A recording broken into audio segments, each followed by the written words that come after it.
Happy Thursday. I believe it's Thursday. Happy Thursday, December 28th, and hope you guys had a great holiday. I haven't had a chance to make the video because obviously the holidays and other things came up, and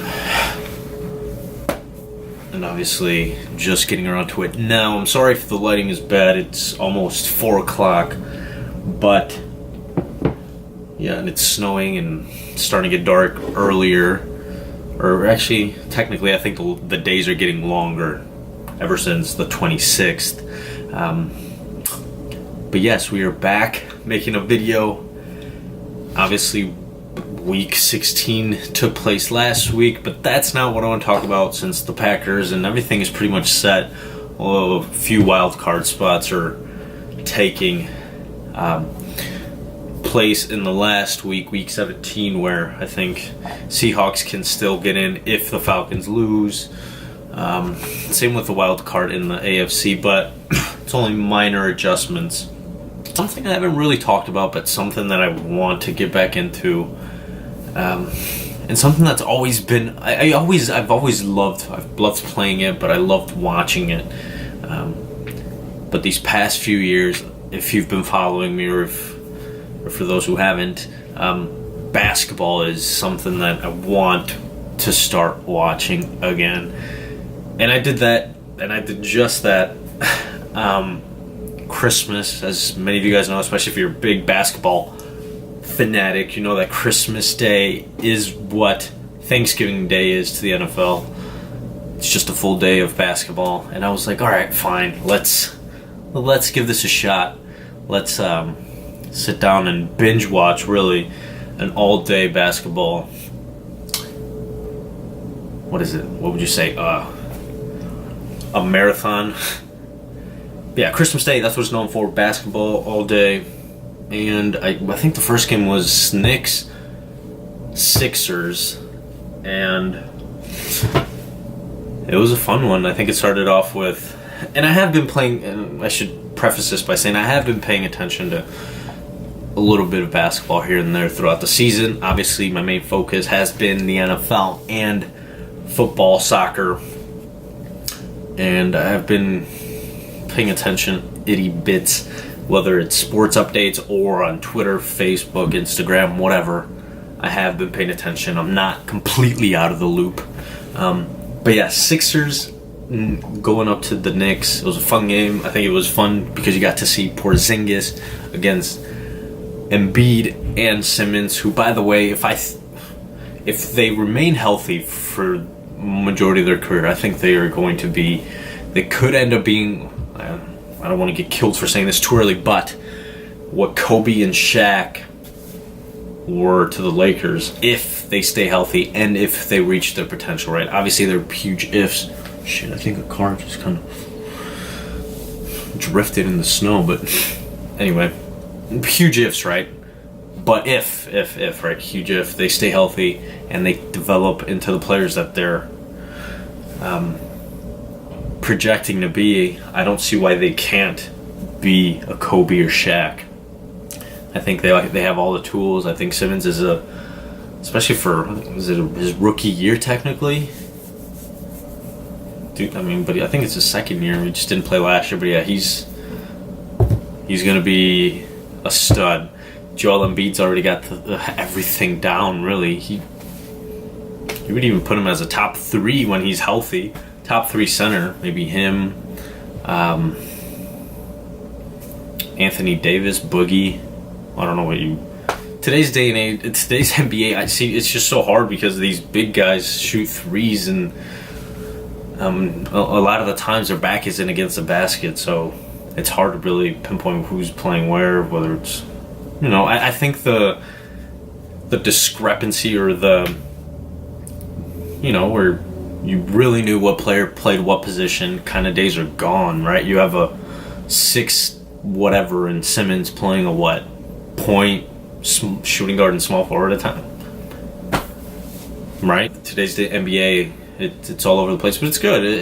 You see a lot of these hybrid, not so put yourself in a box kind of things, and I think LeBron opened the door for that.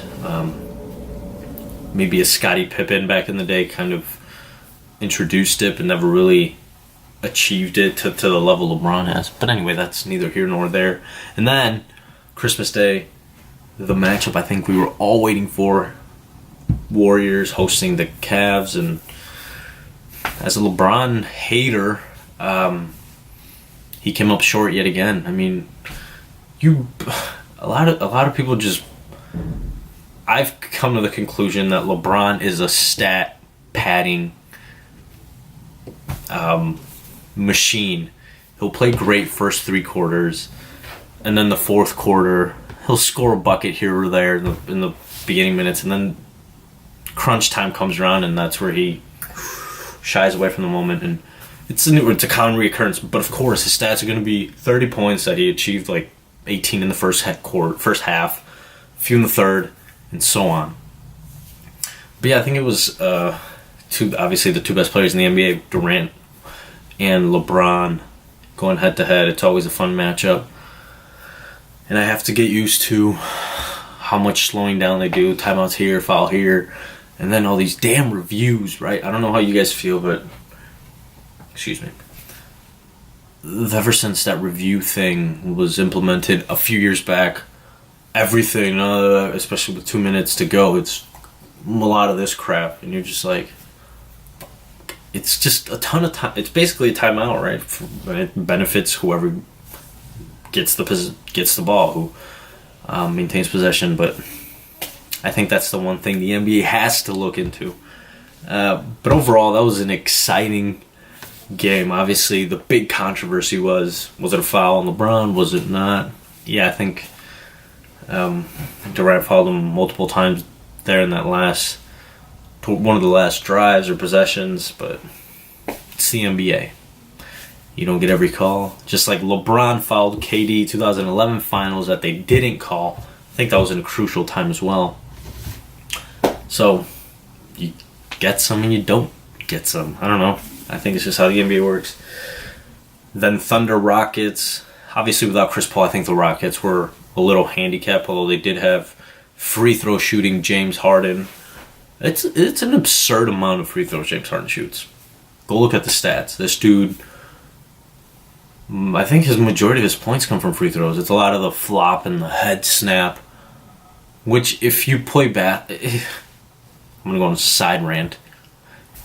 Warning, side rant. If you ever played basketball, any recreational, whatever, if you get fouled, your head, especially if you're driving and some dude's on, or reaches in, your head never snaps back. This is such an unnatural movement that for some reason these NBA professional refs are still falling for it. I don't know what to tell you. James Harden's been in the league however long, and these refs are still falling. He doesn't just do it. His teammate now, Chris Paul, was notorious at times for doing that too. The whole that thing, snapping the head back, shit. It's just not a natural motion. So I don't know how these refs fall for it. OKC is starting to play like OKC was supposed to be playing, like with 3 primary ball handlers. So that's becoming interesting. Westbrook's doing his thing. Carmelo's somewhat taking a back seat, not having the ball so much. Paul George is doing his thing. I think if the Thunder can get those 3 guys going in their proper roles, I think they're going to be a force, especially in the playoffs. Last year, obviously, Westbrook didn't have much help. So now adding those 2 guys, I think they can do some damage, or at least be considered one of the favorites or in that deep West, right? Then I think it was... There were so many games. I know it was the Lakers, Timberwolves to close it out. Kuzma played well.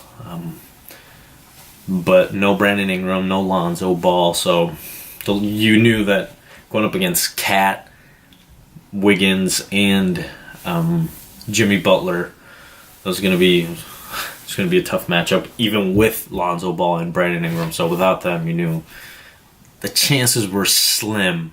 I can't remember. There was another game. But anyway, NBA, I'm going to start talking about it a little bit more and try to watch it a little bit more. And I would love to hear what you guys think. Well, I think it was the Celtics. Celtics Wizards. Celtics lose to John Wall-led Wizards.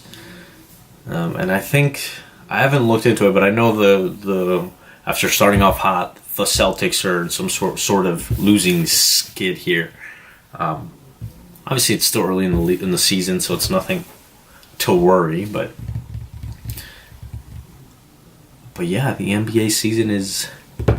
I think it's going to be fun now that I look at it. I think there's a lot of good teams that can compete with one another and make it interesting. And for once in a really long time, it's on both conferences, not just the West. I think the East has some solid teams that can compete with first, second, third seeds. So the playoffs this year should be a lot more interesting in the East than in years past. Let me know how your team is doing if you watch the NBA.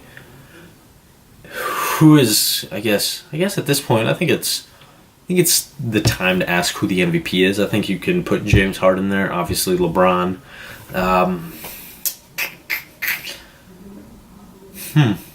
Giannis, and the Greek Freak, he could be in the discussion. That'd probably be my top 3.